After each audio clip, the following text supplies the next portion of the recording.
کچھ لوگ مسلمانوں کو کٹوا کہتے ہیں، مطلب ان کو ایڈریس کرتے ہیں کٹوا کہہ کے اپنے گفتگو میں. اور سب سے ضروری بات کیا ہے کہ پوری کمیونٹی کو کبھی ٹارگٹ مت کرنا، کیونکہ اس سے کیا ہے نفرت اور پھیلتی ہے. کیونکہ ایسے لوگ جو ہیں صرف ایک چھوٹی سی پرسنٹ ہوتے ہیں، لیکن جہاں ہم انہی کے انداز میں جواب دیتے ہیں تو ان کی تعداد اور ہمت دونوں بڑھ جاتی ہے.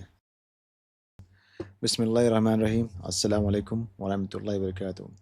آج انشاءاللہ ایک ایسے موضوع پہ بات کریں گے جو کہیں نہ کہیں آپ سنتے ہوئے ہنسیں گے بھی کہ یہ کس ٹاپک پہ بات کر رہے ہو، لیکن کہیں نہ کہیں اس چیز کو ڈسکس کرنا ضروری بھی تھا، کیونکہ شاید بہت لوگ کو اس چیز کا نالج بھی نہیں ہے.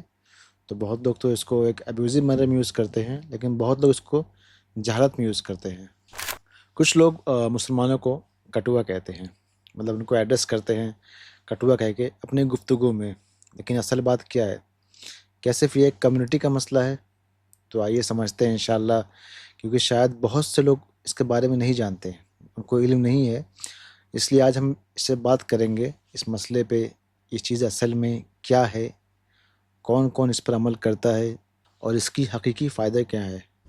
سب سے پہلے تو میں ایک چیز چاہتا ہوں کلیئر کرنا کہ ایک بات یاد رکھیے، اگر کوئی آپ کو ایسے لفظوں سے بلائے تو کبھی بھی اس کا جواب سلینگ یا ابیوزو الفاظوں میں مت دیجیے. اور سب سے ضروری بات کیا ہے کہ پوری کمیونٹی کو کبھی ٹارگٹ مت کرنا، کیونکہ اس سے کیا ہے نفرت اور پھیلتی ہے.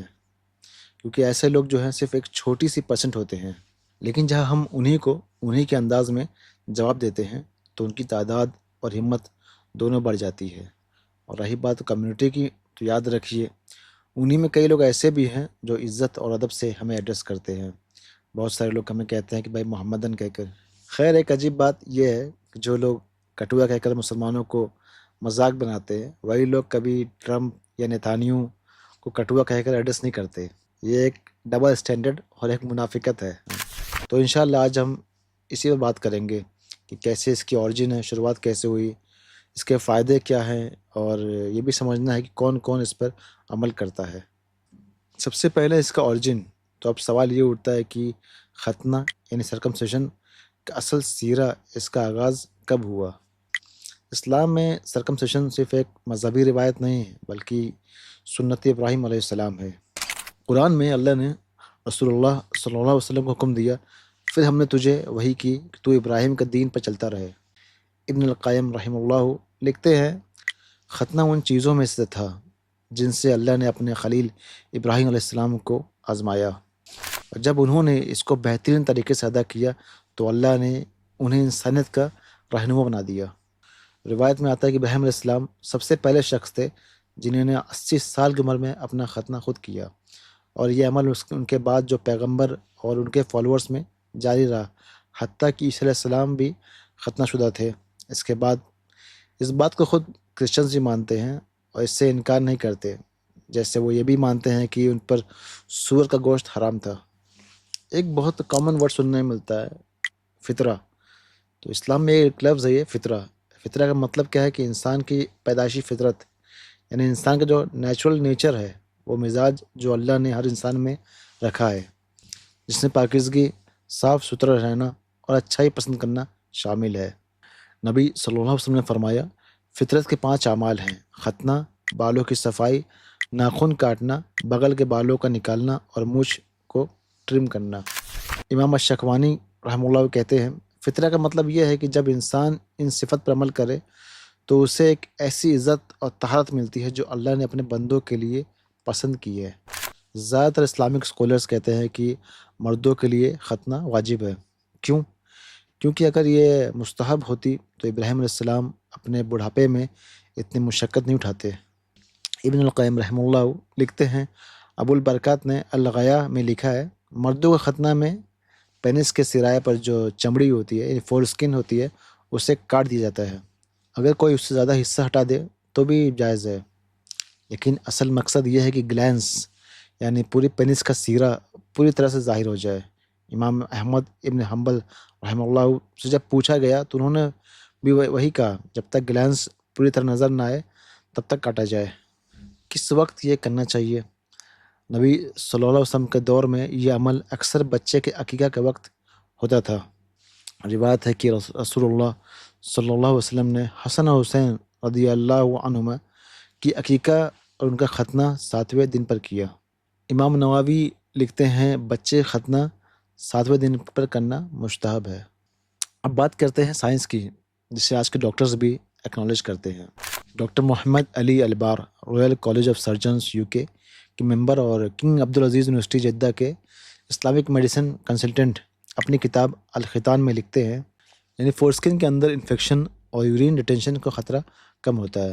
کرونک کیسز میں پینائل کینسر تک رسک ہوتا ہے، جبکہ سرکمسائزڈ مین میں یہ بالکل نہ کے برابر ہے۔ دوسرا کیا ہے؟ یوریتھرا انفیکشن۔ اسٹڈیز بتاتی ہے کہ انسرکمسائزڈ بوائز میں یورینری انفیکشنز کا رسک 10 سے 40 ٹائم زیادہ ہوتا ہے۔ ایک اسٹڈی میں 95% بچے جنہوں نے انفیکشن سفر کیا ہے وہ سب انسرکمسائزڈ تھے۔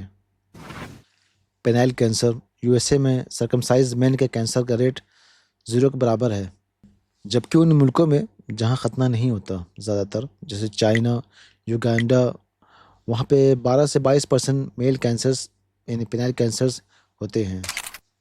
سرکمسائز مین میں ایڈز، ہرپس، سیفلس اور گونوریا کا رسک انسرکمسائز کے مقابلے بہت کم ہوتا ہے۔ لیکن اسلام کیا کہتا ہے کہ جو اصل پروٹیکشن ہے ان بیماریوں سے کیا ہے کہ زنا اور برائیوں سے دور رہنے میں ہے، اور صرف آپ کو فائدہ نہیں ہے، اس میں آپ کی بیویوں تک کو فائدہ ہے۔ اسٹڈیز کے مطابق سرکمسائز ہسبینڈ کی وائفز میں سروائکل کینسر کی رسک بھی کم ہوتا ہے۔ اسلام کے ہر حکم کے پیچھے ایک حکمت ہے۔ نبی صلی اللہ علیہ وسلم نے فرمایا ریموو دا ہارم فرام ہم، جیسے بچے کا سر شیو کرنا، کارڈ کٹ کرنا، یہ سب اس کی پاکیزگی کے لیے ہے۔ ختنہ بھی وہی عمل ہے جو پاک اور صحت مند زندگی کی شروعات کرتا ہے۔ ایک ریالٹی چیک کر لیتے ہیں کہ یہ کہاں کہاں ہوتا ہے۔ لوگوں کو شاید پتہ نہیں کہ یہ صرف مسلم سے نہیں، یہودیوں میں سرکمسیشن فرض ہے بہت سختی سے، اور کچھ کرسچنز میں ایتھوپین، کوپٹک ایٹسٹرا میں بھی کرواتے ہیں، اور امریکہ جیسے ملکوں میں بہت سے کرسچنز میڈیکل ریزن سے سرکمسائزڈ ہوتے ہیں۔ ڈاکٹرز بھی آج کل بہت زیادہ آپ کو پریفر کرتے ہیں کہ ہائیجین اور ہیلتھ کے لیے پیرنٹس بھی ریکمینڈ کرتے ہیں کہ سرکمسیشن کراؤ۔ آج کی دنیا میں لگ بھگ 37 to 40% مرد سرکمسائزڈ ہے، مطلب ہر 3 میں سے ایک شخص۔ یہ پریکٹس جو ہے الگ الگ ریلیجنز، کلچرز اور میڈیکل سائنس تک پہنچ چکی ہے۔ تو سوال یہ ہے، جس چیز کو دنیا کے اربوں لوگ کرواتے ہیں، جو میڈیکل سائنس بھی سپورٹ کرتی ہے، اس پر مذاق بنانا کیا عقل مندی ہے؟ سوچئے اور اپنی سوچ کو تھوڑا بلند کیجئے۔ جب کوئی مذاق اڑائے اور کہے کٹوا، یاد رکھو یہ انسلٹ نہیں بلکہ عزت اور پاک فطرت کا نشان ہے۔